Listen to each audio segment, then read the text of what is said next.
아침 묵상에 오신 여러분들을 환영하고 축복합니다. 또 이렇게 하루에 새로운 날들 하나 허락하셨는데요. 새로운 날을 걸맞는 새로운 은혜로 우리 인생을 채워줄 줄 믿습니다. 아침 묵상하는 시간이 우리에게 은혜도 되지만 또 아침에 일찍 일어나서 이렇게 첫 시간을 드리는 게 쉬운 일만 아니죠. 하지만 또 이렇게 첫 시간을 드렸을 때 하나님께서 우리에게 필요한 은혜와 능력을 주실 줄 믿습니다. 오늘은 고넬료가 베드로를 청하다라는 제목을 가지고 사도행전 10장 1절부터 23절까지 말씀을 조금 더 살펴봤으면 좋겠습니다. 우리 9절부터 10절까지 말씀을 같이 읽어볼까요? 이튿날 그들이 길을 가다가 그 성에 가까이 갔을 그때에 베드로가 기도하려고 지붕에 올라가니 그 시각은 제6시더라. 그가 시장하여 먹고자 하매 사람들이 준비할 때에 황홀한 중에 예, 이튿날 그들은 고넬료가 베드로를 청하기 위해서 모셔오기 위해서 사람들을 보냈는데 그 사람들을 의미해요. 그 사람들이 길을 가다가 그 당시에 베드로가 있던 요빠죠. 그 성에 가까이 갔을 때 뭐라고 했죠? 베드로가 기도하려고 지붕에 올라가니. 그 당시 이스라엘 사람들의 가옥은 어떻게 되냐면 지붕이 우리나라처럼 이렇게 삼각형으로 되어 있지 않아요. 옛날 양옥지처럼 이렇게 평평하게 돼 있습니다. 평평하게. 그래서 외부에서 올라가는 계단이나 사대가 있었어요. 그래서 이 지붕이 어떤 사적 공간으로서 이곳에서 기도했던 것 같아요. 특별히 기도하려고 올라갈 때 그 시각이 6시다. 6시는 오늘날 우리 시간으로 하면 12시예요. 12시. 그래서 난 12시가 돼서 기도하고 있었어요. 전통적으로 기도한 시간이죠. 근데 난 12시가 또한 기도 시간이기도 하지만 점심시간이기도 하죠. 기도한 다음에 어떻게 했다고 그랬어요? 시장했다고 그랬어요.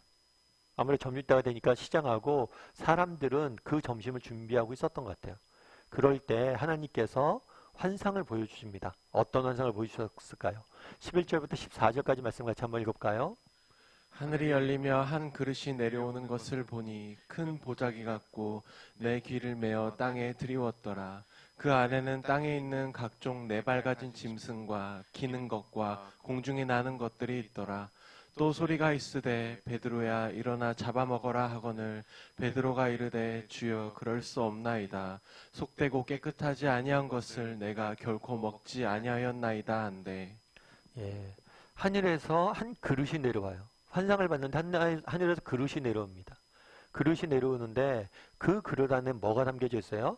땅에 있는 각종 네 발 달린 짐승과 기는 것과 공중에 나는 것들이 있었어요. 근데 이 짐승들의 동물들의 특징이 뭐냐면 율법으로 그 당시 이스라엘 사람들이 율법을 지키고 있었는데 율법에서 부정한 동물이라고 알려져 있는 거예요. 그래서 이 부정한 동물은 먹지도 말고 그 동물을 취하지도 말아야 돼. 그런데 이 부정한 동물이 들어있는데 베드로에게 소리가 들린 거죠. 무슨 소리가 들려요? 잡아먹으라. 이것들을 먹으라라 라는 명령이 들린 거예요. 그러자 베드로가 어떻게 했을까요? 주여, 그럴 수 없다라고 이야기해요. 왜 그럴 수 없다고 했을까요? 그건 율법에서 금하고 있기 때문이에요. 속되고 깨끗하지 아니한 것을, 왜 속되고 깨끗하지 않은 부정한 동물이란 것을, 이 부정한 동물을 제가 먹을 수 없습니다. 왜냐하면 율법에서 그렇게 금했기 때문입니다. 라고 이야기하는 거죠. 그러자 어떤 일이 있었을까요? 15절부터 17절까지 같이 한번 읽어볼까요? 같이 읽도록 하겠습니다. 또 두 번째 소리가 있으되 하나님께서 깨끗하게 하신 것을 내가 속되다 하지 말라 하더라. 이런 일이 3번 있은 후 그 그릇이 곧 하늘로 올려져 가니라. 베드로가 본 바 환상이 무슨 뜻인지 속으로 의아해하더니 마침 고넬료가 보낸 사람들이 시몬의 집을 찾아 문 밖에 서서 예, 거부했죠. 내가 못 먹겠습니다. 그럴 때 하나님께서 뭐라고 그래요? 하나님이 깨끗하게 하신 것을 내가 속되다 하지 말라 라고 이야기한 거죠. 하나님이 이제 그것을 깨끗하게 하셨으니까 네가 먹으라는 거예요. 이런 일을 몇 번 했다고요? 3번에 걸쳐서 이 일들을 하게 된 거죠. 사실 그날에 이런 환상들을 보였는데 이건 단순한 환상의 문제가 아니에요. 음식의 문제가 아니에요. 음식에 관한 이야기를 한 게 아니라 이후에 베드로가 이제 고넬료를 만나야 되잖아요. 근데 고넬료는 이방인이에요. 이방인인데 그 당시 율법에 의하면 이방인들과 식사를 같이 하면 안 돼요. 이방인들과 함께 교제 나누면 안 돼요. 금하기 때문에 이방인의 집에 들어간다거나 그들과 식사를 나눠서는 안 되는 거예요.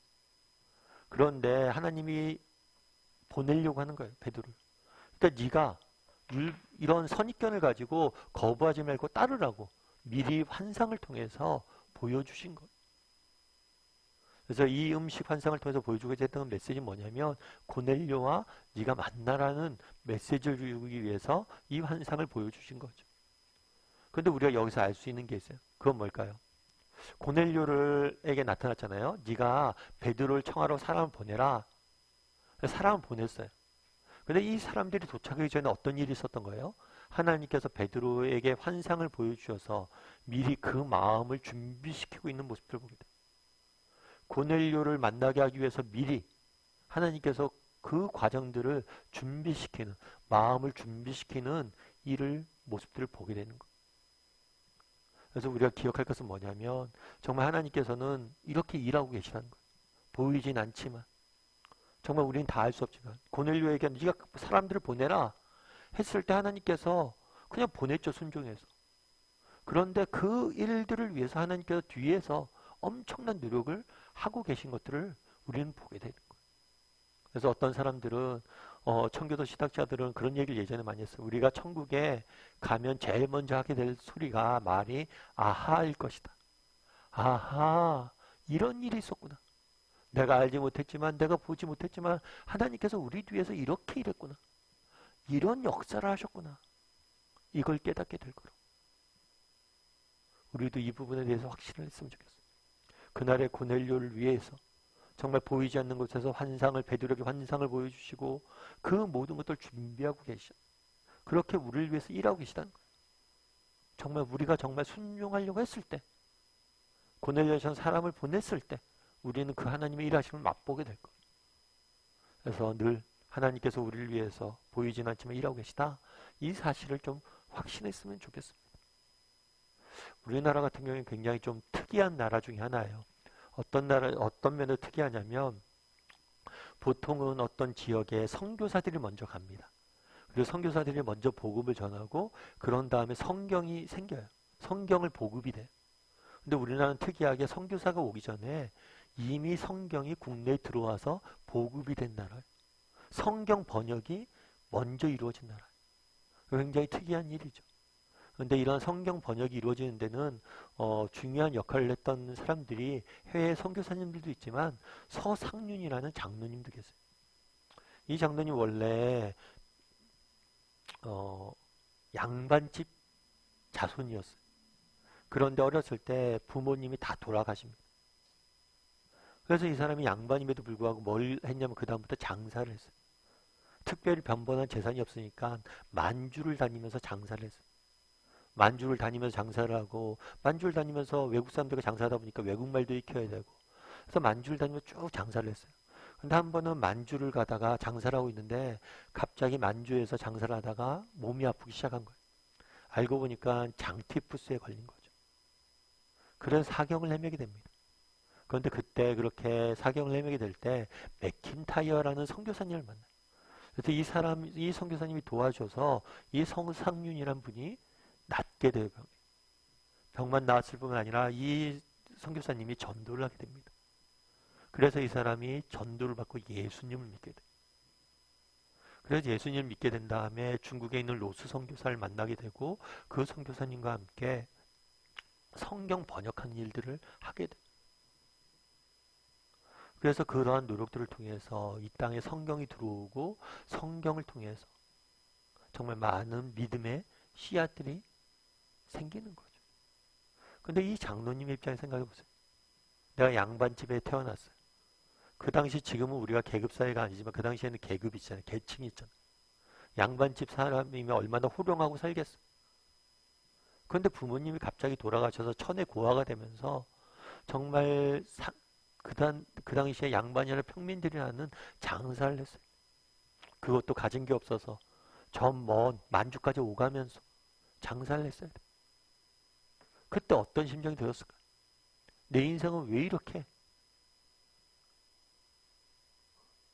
안 풀리나? 왜 부모님으로 돌아와서 내 인생이 이렇게 됐나? 라고 생각했을지 모르겠지만 하나님께서 그를 사용하시려고 미리 준비하고 계셨던 거예요. 그를 통해서 놀라운 하나님의 역사를 이루기 위해서 미리 일하고 계셨던 거예요. 그래서 때가 되니 이 선교사님을 만나게 되고 병에 걸려서 선교사님 만나게 되고 그 가정이 예수님 믿게 되고 그 위에 얼마나 이 장로님 하나님께서 아름답게 사용하셨는지 몰라요. 오늘 본문의 고넬료는 몰랐습니다. 하지만 하나님께서는 베드로에게 환상 중에 나타나면서 일하고 계셔요. 우리도 마찬가지예요. 우리도 보이지 않을지 모릅니다. 하지만 우리가 하나님 앞에서 믿음을 가지고 살려고 노력했을 때, 믿음을 순종했을 때 하나님께서 미리 가셔서 일하고 계세요. 미리 가서 준비하고 계세요. 이 사실을 믿고 하루하루 믿음의 길을 걸어갈 줄 아는 우리 모두가 되기를 주님의 이름으로 소원합니다.